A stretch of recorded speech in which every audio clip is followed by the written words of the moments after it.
तो इस फिल्म की शुरुआत में हमें मार्को नाम के एक आदमी को दिखाया जाता है जो एक रशियन गैंगस्टर से मिलने के लिए आया है। आते ही वो एक पैसों से भरा बैग इस आदमी को देता है और उसे पूछता है कि मेरा सामान कहाँ है। ये गैंगस्टर उसे एक गाड़ी की चाबी देकर बताता है कि तुम्हारा सामान गाड़ी की डिक्की में है। मार्को ने चाबी उठाई और वहां से चला गया। जाने से पहले उसने वो पूरा गोदाम ही चला दिया जहाँ पर वो गैंगस्टर से मिलने के लिए आया था। इस गाड़ी की डिक्की में मिला था उसे एक सूटकेस, जिसे उठाने के बाद सीन यहीं से कट हो जाता है और हम अब मूवी के मेन कैरेक्टर ईथन को देखते हैं अपनी वाइफ के साथ। उन्हें आज ही पता चला है कि उसकी वाइफ प्रेग्नेंट है। ये सुनकर वो बहुत ही ज्यादा खुश हो गया था। आज क्रिसमस भी था। ये दोनों ही एयरपोर्ट पे जॉब करते थे, इसीलिए दोनों एक साथ काम के लिए निकलते हैं। क्रिसमस की वजह से आज एयरपोर्ट पे काफी रश होने वाला था। ईथन क्योंकि सिक्योरिटी सेक्टर में था तो इसीलिए पहले उन्हें ब्रीफ किया जाता है कि आज के दिन उन्हें कैसे ये सब हैंडल करना है। उसके बाद ईथन जाकर अपने बॉस से बात करता है कि मुझे अब प्रमोशन चाहिए।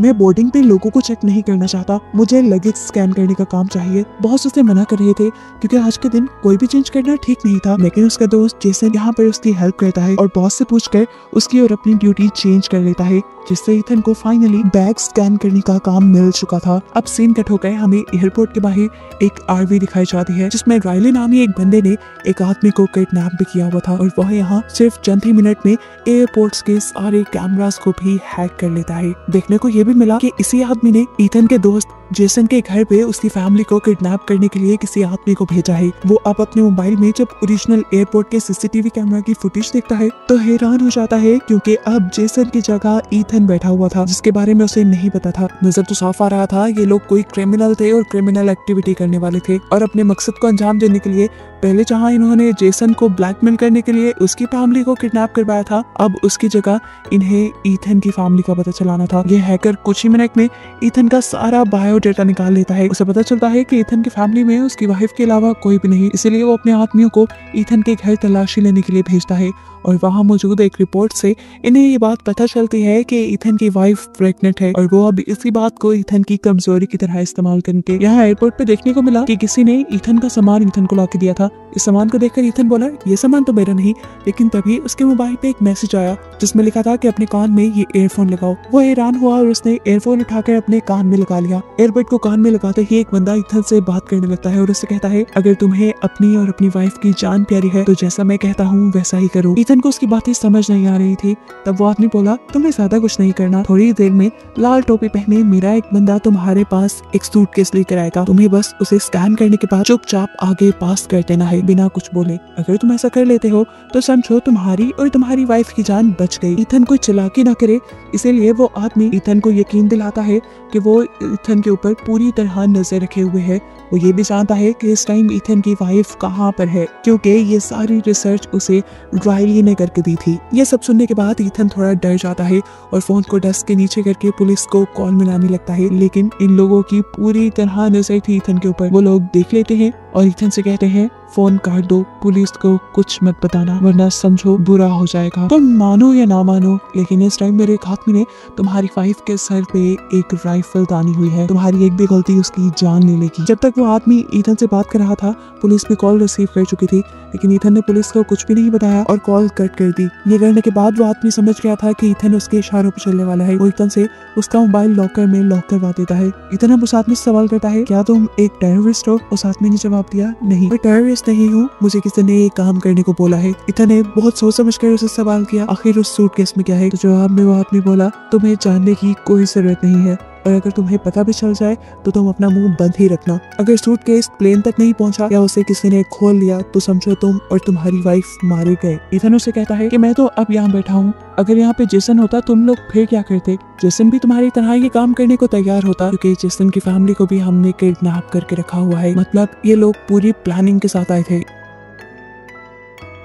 ईथन अब एक दूसरी मर्तबा होशियारी दिखाने की कोशिश करता है और अपने पास मौजूद स्मार्ट वॉच में मैसेज लिखता है। ये भी रायली देख चुका था जो एयरपोर्ट से बाहर वैन में बैठा हुआ था जिसने सीसीटीवी कैमरास हैक किए हुए थे। वो ये बात उस आदमी को बताता है जो आदमी बात कर रहा था ईथन से। वो ईथन से कहता है तुम बार बार गलतियां कर रही हो, मैं इतने मौके नहीं दूंगा तुम्हें, जाओ और अब इस स्मार्ट वॉच को भी लॉकर में रख कर आओ। इथन उनकी बात मानते हुए ये कर चुका था और ये भी बात समझ गया था कि वो यहाँ बैठे बैठे कुछ नहीं कर पाएगा। अब सीन कट होकर हम एक पुलिस ऑफिसर एलेना को देखते हैं जो उस जगह पे गई है जहाँ पे कल मार्को रशियन गैंगस्टर से मिला था और उसके बाद उसने वो जगह तबाह कर दी थी। इस जगह की इन्वेस्टिगेशन करते हुए उन्हें रशियन गैंगस्टर की लाश के पास उसकी घड़ी मिली। एलेना इस घड़ी को चेक करती है जिसके अंदर से उन्हें एक रिकॉर्डिंग चिप मिली। ये चिप जल चुकी थी लेकिन फिर भी वो इसे जाकर अपने फोरेंसिक डिपार्टमेंट में देती है और उनसे किसी भी तरह इस चिप का डाटा मांगती है। ये लोग डाटा रिट्रीव करने में तो कामयाब हो चुके थे लेकिन अब ऑडियोज को ये लोग सुन नहीं पा रहे थे क्योंकि जली होने की वजह से ऑडियोज की क्वालिटी खराब हो चुकी थी। अब हम दोबारा इथन को देखते हैं जिससे उससे बात करता हुआ आदमी कहता है कि कुछ ही देर में मेरा बंदा आने वाला है, जब तक वो नहीं आता तब तक हम दोनों बातें कर लेते हैं। इथन उसकी एट गेट की आवाजों का अंदाजा लगाते हुए उसे एट गेट एयरपोर्ट में ढूंढ ही लेता है। उसने अंदाजा लगा लिया कि यह आदमी उसे नहीं देख रहा। मौके का फायदा उठाते हुए वो उठा जल्दी से और सामने वाले आदमी का बोर्डिंग पास देते हुए उसने इनविजिबल पेन से इसके ऊपर कुछ लिखकर इस बोर्डिंग पास को पुलिस को दे दिया। लेकिन वो नहीं जानता था कि उसके ऊपर तो नजर सीसीटीवी से रखी जा रही थी। राइली ने ये सब कुछ देख लिया और बता दिया उस आदमी को। अब पुलिस वाले को भी सारे मामले का पता चल चुका था। इससे पहले वो जाकर अपने पूरे डिपार्टमेंट को ये सब कुछ पता था। वो आदमी उठकर उस पुलिस वाले से टकरा जाता है।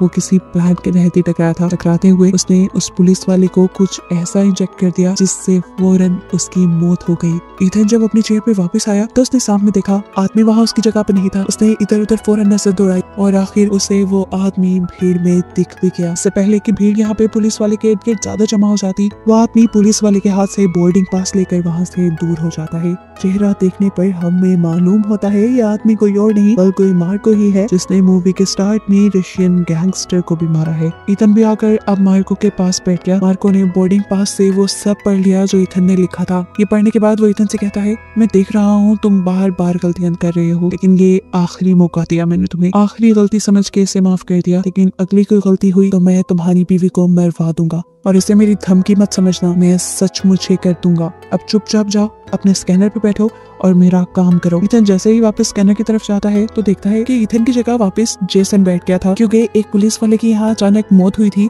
जिसकी वजह से यहाँ अफरा तफरी मच गई थी, सिक्योरिटी और टाइट कर दी गई थी। इसीलिए बॉस ने जेसन को वापस उसकी जगह पे बिठा दिया। ये बात जैसे ही मार्को को पता चली तो उसने इथन से कहा कुछ भी करो लेकिन जेसन को वहाँ उठाओ और खुद बैठो।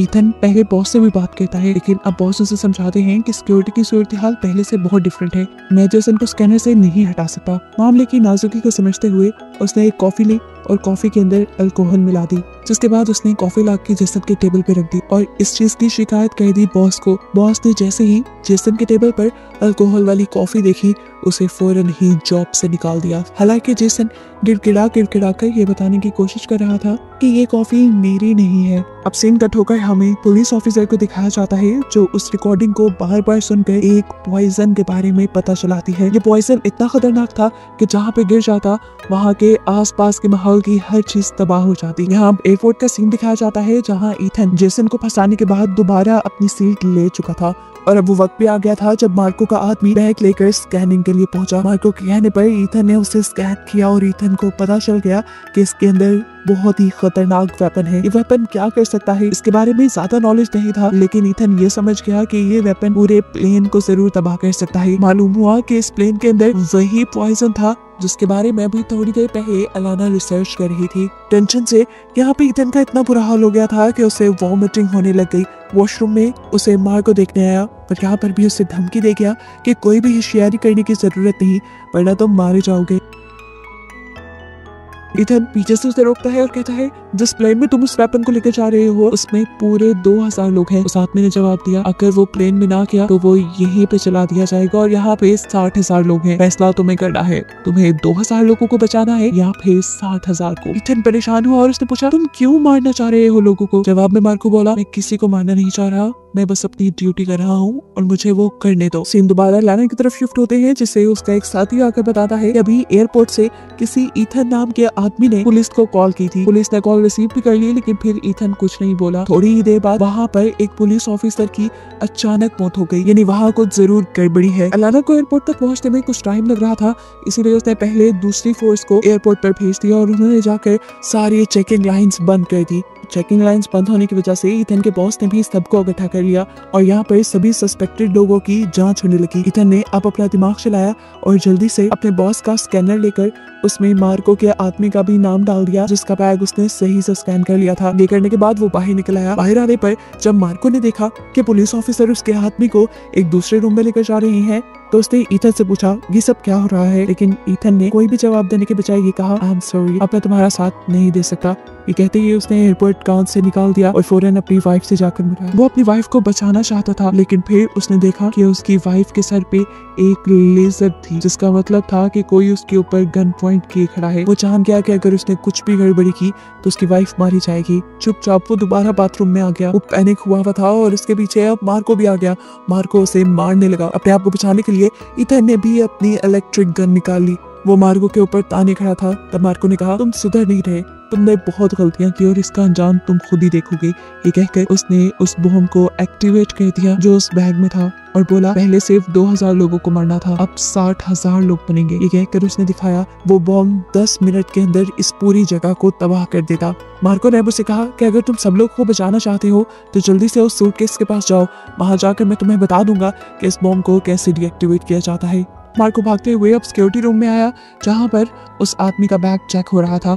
ईथन ने अपने बॉस के ऊपर गन तान दी। वो अपने बॉस को कुछ भी करने से हिचकिचा रहा था, लेकिन यहाँ पर वो दूसरा आदमी जल्दी से एक पेन उठाकर ईथन के बॉस के गले में स्टैब करके उसकी जान ले लेता है। ये देखकर ईथन को इतना गुस्सा आया कि उसने उस आदमी को ही पकड़ लिया और पूछा क्यों मारा आखिर तुमने उसे? जिस पे लड़के ने जवाब दिया मेरे भाई को हम लोगों ने किडनैप किया हुआ है और अगर मैंने ये सब ना किया तो वो उसे मार देंगे। खैर अब ईथन ने मार्को से कांटेक्ट किया और उससे पूछा कि इस बम को कैसे डीएक्टिवेट किया जाए। उसके कहने के मुताबिक उसने इस बम को, इस मशीन को डीएक्टिवेट तो कर दिया, लेकिन बहुत ही आखिरी टाइम में। बम के ब्लास्ट होने में चंद ही सेकंड बचे थे। दूसरी तरफ हम एलेना को देखते हैं जो एक फेडरल एजेंट के साथ जल्दी से एयरपोर्ट की तरफ बढ़ रही थी। अभी उसे उसके एक एजेंट की कॉल आई और उसने बताया कि तुम्हारे साथ इस टाइम जो फेडरल एजेंट बैठा है वो असली नहीं है, वो दूसरों का भेजा गया है। असली फेडरल एजेंट तो अब हमारे पुलिस स्टेशन पहुंचा है। ये सुनकर एलेना डर गई और उसने फौरन दूसरे आदमी के ऊपर गन पॉइंट कर दी। उस आदमी ने भी कार की स्पीड बढ़ाते हुए इस कार का एक्सीडेंट करवाने की कोशिश की। एक्सीडेंट करवाने में वो आदमी कामयाब भी हो गया और इस चक्कर में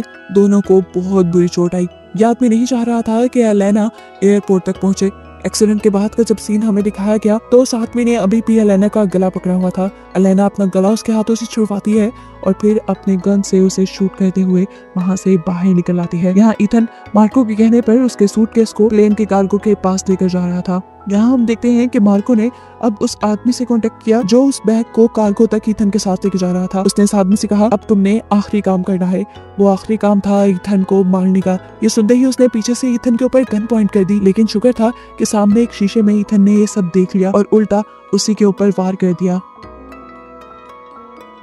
इन दोनों की यहाँ लड़ाई चलती रही और इस सब में उसने बार बार ईथन को गोली मारने की कोशिश की, लेकिन एक मर्तबा गोली के बैग चलने की वजह से वो खुद ही मारा गया। मौके का फायदा उठाते हुए ईथन ने फौरन उसका मोबाइल लिया और अपनी वाइफ को कॉल करने की कोशिश की, लेकिन उसकी वाइफ बिजी होने की वजह से फोन नहीं उठाती। अब वो अपनी वाइफ को छोड़कर अपने दोस्त को कॉल करके बता देता है कि उसकी वाइफ की जान खतरे में है और ये मैसेज जाकर उसका दोस्त उसकी वाइफ को दिखा देता है। ये देखते ही नोरा बार बार अपने हस्बैंड को कॉल कर रही थी, लेकिन उसका फोन तो लॉकर में था।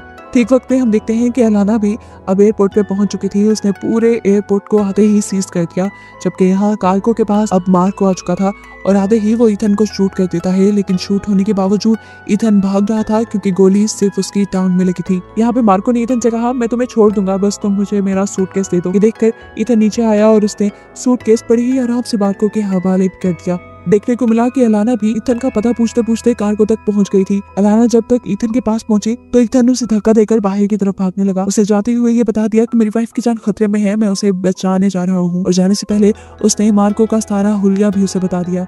यहाँ अब देखने को मिला कि नोरा भागते हुए पार्किंग एरिया तक आ गई थी और अब उसे मारने के लिए यहाँ राइली भी आ चुका था, क्योंकि उसने सभी के मोबाइल हैक किए हुए थे और उससे पता चल गया था कि ईथन ने नोरा को सब सच बता दिया है। इससे पहले कि वो नोरा को मार देता, पीछे से ईथन आ जाता है। अब राइली भी गोली चलाने ही वाला था, लेकिन उससे पहले ही हमें गन शूट की आवाज सुनाई दी और राइली गिर गया। देखने को मिला कि वो आदमी जो कि सूटकेस लेकर प्लेन तक जा रहा था, जिसकी मौत हो गई थी, उसके भाई को राइली ने बंदी बनाकर रखा हुआ था और उसी ने राइली को मारा था। ईथन उस आदमी को देखकर ही समझ गया कि ये जरूर उसी लड़के का भाई है जिसे ब्लैकमेल करके मार्क को अपना काम निकलवा रहा था। और अब ईथन ने उसे सब सच बता दिया कि तुम्हें बचाने के चक्कर में तुम्हारे भाई ने अपनी जान दे दी है। ये सुनकर वो बहुत ज्यादा दुखी हो गया। अभी भी मसले हल नहीं हुए थे।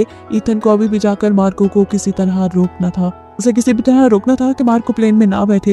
लेकिन अब काफी देर हो चुकी थी, क्योंकि मार्को प्लेन में बैठ चुका था। यहाँ हमें पता चला कि ईथन ने एक अच्छा काम भी किया था। मार्को के सूटकेस के ऊपर एक नया स्कैनिंग स्टिकर लगा दिया था, ताकि उस नंबर को जैसे ही वो ट्रैक करे तो उसे पता चल जाए कि मार्को इस टाइम कहाँ पे है। जब उस सूटकेस को स्कैन किया गया, तब ईथन को पता चल गया कि मार्को प्लेन में पहुंच चुका है। वो जल्दी से अपनी वाइफ से कहता है, जाओ एयरलाइन डिपार्टमेंट के अंदर और उस प्लेन को टेक ऑफ होने से मत रोकना। मैं जल्दी से जाकर ईथन को रोक लूंगा। अगर प्लेन टेक ऑफ ना हुआ तो जरूर मार्को उस बम को वहीं पे ब्लास्ट करवा देगा। मैं उसे डिफ्यूज कर सकता हूँ, ये बात मैं जानता हूँ। नोरा भी यही बात जाकर फौरन अलाना को बताती है, जो कि उस प्लेन को टेक ऑफ होने से रोक रही थी। उस प्लेन को टेक ऑफ होने दो। अगर वो प्लेन टेक ऑफ ना हुआ तो मार्को उस बम को एक्टिवेट कर देगा। लेकिन ईथन गया है प्लेन में, उसे बम डीएक्टिवेट करना आता है, वो सब संभालेगा। उसने पहले भी ये किया है। देखने को मिला कि ईथन भी टाइमली प्लेन के कार्गो में पहुंच गया था। प्लेन भी टेक ऑफ कर चुका था और अब ईथन सूटकेस को खोलकर उस बम को डिफ्यूज करने की कोशिश कर रहा था। जैसे ही उसने वो सूटकेस खोला, मार्को को इस चीज की खबर हो गई और वो जान गया कि जरूर प्लेन के अंदर ईथन ही आया है। अपने मिशन को बचाने के लिए मार्को भी आ जाता है कार्गो के अंदर। यहाँ आते ही मार्को ने अब ईथन को रोकने के लिए उसके ऊपर गोली चलाई। गोली इस मर्तबा भी ईथन के पाँव पे लगी और उसके बाद अपने बैग को लेने के लिए आगे बढ़ा। बैग इस टाइम फ्रीजर में था। उसने जैसे ही खोला उस बैग को तो देखा बॉम्ब के अंदर वो केमिकल नहीं था जिस केमिकल से हर चीज तबाह हो जाती है। देखने को मिला कि केमिकल इस टाइम ईथन के हाथ में था। गोली चलने की आवाज से यहाँ पायलट को भी पता चल गया कि प्लेन के अंदर कुछ ऐसे लोग हैं जिनके पास वेपन्स है, इसलिए उसने दोबारा प्लेन को एयरपोर्ट की तरफ ही मोड़ दिया। और यहाँ ईथन ने एक चालाकी की, खड़े होकर जल्दी से उसने मार्को को फ्रीजर के अंदर धक्का दिया और केमिकल को भी फ्रीजर के अंदर फेंक कर उसने फ्रीजर बंद कर दिया। केमिकल वहां पे फट गया। इस केमिकल ने मार्को का पूरा खून एक ही मिनट में खुश कर दिया था और वो वहीं पे मर गया। और ऐसे ईथन का मिशन सक्सेसफुल हो गया। उसने पूरे 2000 लोगों की जान बचा ली। प्लेन के वापस लैंड करते ही बहुत सी पुलिस इस प्लेन के पास आ चुकी थी, साथ ही अलाना भी। पुलिस ने ईथन को भी पकड़ लिया था, लेकिन अलाना जो सब सच जानती थी कि ईथन ने ही यहाँ सबको बचाया है, वो ईथन को छोड़ने का कह देती है और ईथन जाके सबसे पहले अपनी वाइफ से मिलता है। मूवी के लास्ट में हमें पता चलता है कि मार्को एक रशियन ऑफिसर को मारने के लिए ये सारा काम कर रहा था, लेकिन अब सबकी जान बच गई थी, इसीलिए सब सुकून से क्रिसमस मनाते हैं और कहानी यहीं पे खत्म हो जाती है।